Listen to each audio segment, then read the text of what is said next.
Flesh Eaters, an interesting concept and one that's pretty integral to the main plot of Xenoblade 2, but also one that a lot of people don't seem to understand completely, so with this video, I'll try to shed a little more light on that. In order to do that, I will need to talk about spoilers through the end of Chapter 7, so if you haven't played that far, you should probably get on doing that before watching this video. Other than that, let's get started. First introduced in Chapter 3, Flesh Eaters are described as blades that have consumed human cells. Now, in multiple other times throughout the game, the word human is used more as a blanket term to describe any sort of non-blade sentient life on Alrest. That means that pretty much every race, the Leftherians, the Ardanians, the Gormati, Tantalese, Orions, even Nopon and Indoline possibly, can be used to create a Flesh Eater, even if they don't resemble explicitly what we would consider to be human. It's revealed later on that the secret to creating Flesh Eaters originated in Judicium, a country on the Titan of Temperantia that was destroyed in the Aegis War 500 years ago, though apparently the technology itself wasn't actually lost, because Nia was still able to be turned into a Flesh Eater only about a decade before the events of the game. Now, since we explicitly see Jin and Nia becoming Flesh Eaters, and they're obviously not using any sort of Judician technology, and it's implied the same thing happened for Akos and Petroka too, it's very possible that the concept of Flesh Eaters existed before then, and Judicium was just trying to refine it to a science. We do know as a fact that they were trying to exploit the Flesh Eater process to create new weapons, but that it didn't succeed most of the time, and you'll see the implications of that a little later. Throughout the story, we're introduced to 5 different Flesh Eaters, in order of reveal: Cole or Minoth, Jin, Akos and Petroka, and then Nia. However, you could very obviously tell that the power differences between all of them and the way they work seems to be a little different between each of them, and I think I do have a bit of a theory with that. Cole directly states that his Flesh Eater transformation process failed, so it does make sense for him to be weaker than the rest. But then you've got Jin, whose power is elementary particles! Physics don't exist, what are you talking about? And then Nia, who has infinite healing powers and the ability to literally weaponize cancer. And then Akos and Petroka, who are just kinda, yeah, they're stronger than they were as drivers, but So what gives there? My theory is that there are basically 3 different tiers of Flesh Eater, and that these 5 characters each can be placed into a different one. The lowest tier, or the actually kinda bad tier, are ones like Cole, where the process failed. They did gain the ability to survive after their driver died, but they also were given, like, actual mortality and an aging body, plus 0 power boost, so yeah, they failed as an experiment, and it's kind of objectively worse for the blade themselves, just as a living being, unless they so much didn't want to lose their memories of whatever their current life was that they'd rather just die of old age than forget in another youth. The second tier, or the actually pretty good tier, would contain Akos and Petroka. These two, they obviously kept their immortality because they don't look a day older than they did 500 years ago, as well as gaining the ability to resonate with blades themselves and be their own drivers despite being blades. Although you don't really fight enough blades on their own without a driver throughout the story to really gauge this, and obviously side quest enemies are going to be significantly stronger than any story boss fight, I think we can safely say that they are intended to be significantly stronger not only than they were themselves when they were using blades, but than other blades fighting on their own too, just generally based on the amount of trouble the party had with them, even though they did obviously end up winning the fight. The third tier, or the what has science done tier, would of course contain Nia and Jin. These two appear to have all the benefits of the previous tier, although Jin intentionally doesn't resonate with blades because of something that's not really explicitly stated anywhere in game, but they also have something in common with each other that none of the other Flesh Eaters has. The devs wanted to tell a very shonen-y story in this game, so of course we gotta have our transformations. Yeah, Jin and Nia are the only 2 Flesh Eaters who actually have an actual transformation, and on top of that, they're the only ones who have, like, an actual specific power. Jin has elementary particles, and Nia has her uber healing thing. So this highest tier, which occurs when, I guess, the process goes off perfectly and everything works in order, they get sustained immortality, ability to survive without the driver, ability to become a driver themselves, ability to resonate with any other driver like Nia does to Rex, just at will giving them their power, plus a humongous power boost and an entirely new ability that they didn't have before. There's no real indication as to what causes each of these tiers to result from a Flesh Eater conversion, but I think I can at least say that the chances of success increase with the closeness the blade has to the person whose cells they are having incorporated into them.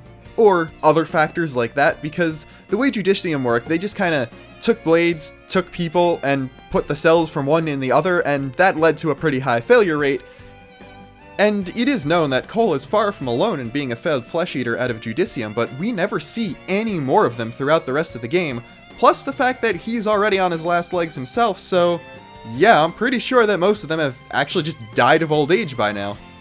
We don't know anything about Akos and Petroka's backstories before they joined Torna, but we do know that the people whose cells they got were their drivers, and that those drivers were twins, hence them sort of acting like brother and sister. In the cutscene where this was revealed, one of them is actually carrying a picture of the two twins around with them, so I have to say that the relationships they had were at least positive if they remembered them this fondly, and presumably wanted to consume their flesh to maintain memories of them. Jin and Laura were obviously very close. He became her blade when she was pretty young, significantly younger than in really any other driver we see becoming one in the entire game, including Rex himself. So that makes perfect sense. But Nia's story is a little bit different. The person whose cells she got was not actually her driver, but her driver's daughter. He was going around awakening healing blades with the purpose of trying to cure some sort of incurable illness, and then made her consume some of her flesh after she died in order to keep the memory of that child, who was named Nia, alive. It does seem that she did develop a pretty strong emotional connection with the girl because she considers her her sister and doesn't take her place in the memory. The girl who died was her sister who died, and they were both children of the driver, her father, and not her thinking of the two of them as one and the same. But the real thing there is that they apparently had a very big physical resemblance. Nia's transformation is the opposite of Jin's. Jin's form that we normally see him in with the Tornan armor is the one where he's awoken with. He's seen being awoken as Laura's blade wearing that armor, and that's what he has in all the flashbacks. The transformation he gets is into his more powerful blade form.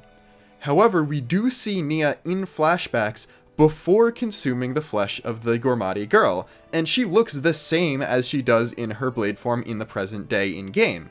So that was her original form, just weaker obviously because she wasn't a flesh eater yet. The transformation she got was into a Gormati girl, resembling the exact form of the person whose flesh she consumed. So that's basically the best explanation of flesh eaters I can give, but there's also one other thing that we should probably touch on before ending this video. Blade eaters are a thing too. They're basically the opposite of flesh eaters. While a flesh eater is a blade who has human cells incorporated into them, a blade eater is a human that has part or an entire core crystal put into their body. This technology being developed by the Indoline Praetorium and presumably overseen by Amalthus himself. There are only 3 Blade Eaters we see in-game, and one of them is technically a spoiler for the Chapter 7 cutoff I gave, so I'm not gonna mention anything about that, but the 2 we do see are Zeke and Mikhail. Mick got an entire core crystal put into his chest, so he basically just functions like a flesh eater at this point. He's a powerful person who can use blade weapons, no problem, has all the abilities a normal blade would, and as well as being able to be a driver and obviously gain immortality, because he's seen as a kid in the Aegis War, but is an adult later on, 500 years later, just he should be long dead by old age by then. Zeke, on the other hand, is kinda different, since he only got a fragment of Pandoria's core crystal, and it's at least my headcanon that it's basically using her electric power as a pacemaker for his heart, since that seems to be some sort of the injury he got when he needed to have that transplant done in the first place. Now, we don't actually know if Zeke got any additional power from this transplant. People have theorized that since Pandoria uses a staff as her weapon in the Blade Specials, and then when Zeke picks up the weapon, it turns into a big greatsword, so like, oh, that's the weapon he would have had as a blade, and that becomes that and stuff, and maybe the Eye of Shining Justice he has in New Game Plus is the power from the core crystal, but we can't really tell from that. There is one more elephant pressed in the room, though, because based on some of these criteria, Rex could also be considered a Blade Eater. He doesn't have an entire core crystal put in him like Mick. He's obviously closer to Zeke, only having half of it and it being used to replace his heart since Jin stabbed it, But there are a few things that make me a little unsure of whether or not to actually just call him a Blade Eater outright, and mostly that has to do with the fact that the Aegis breaks all the rules previously established for other blades. It's evident enough at the very least that Rex and Pyra / Mithra / Third Form, who you technically don't know the actual name for if you've only just watched the end of Chapter 7, do have a very different connection than the one Zeke and Pandoria got by their transplant. They can feel each other's pain, the Aegis doesn't automatically recover from injuries like any other blade, and it appears that Rex's half of the core can sort of act like a data backup for the other half, because it seems to me at least that that's how Pyra regained her memories after Rex came back from Elpis and doing all that stuff and Malas had taken them. Malas specifically said that she was a husk or whatever, but by being back in close proximity with Rex, she basically regained all her memories back and was also able to access her new Ascended Form power thing, but that's for a different video if I ever choose to make that. So, yeah, you could consider Rex a Blade Eater. I kind of don't, because Aegis equals special case every other time, since, well, yeah, Aegises, as seen by Malas, can be drivers even without their entire core crystal intact and without being flesh eaters, so it just kind of goes to show that an Aegis Blade Eater would also not be a regular Blade Eater if they could do flesh eater things without being one. That's my thought process, at least. I'm not going to yell at you if you do consider Rex one. That's basically up to what you make of it. But that's it for this video. And until next time, this is Luxon, signing off.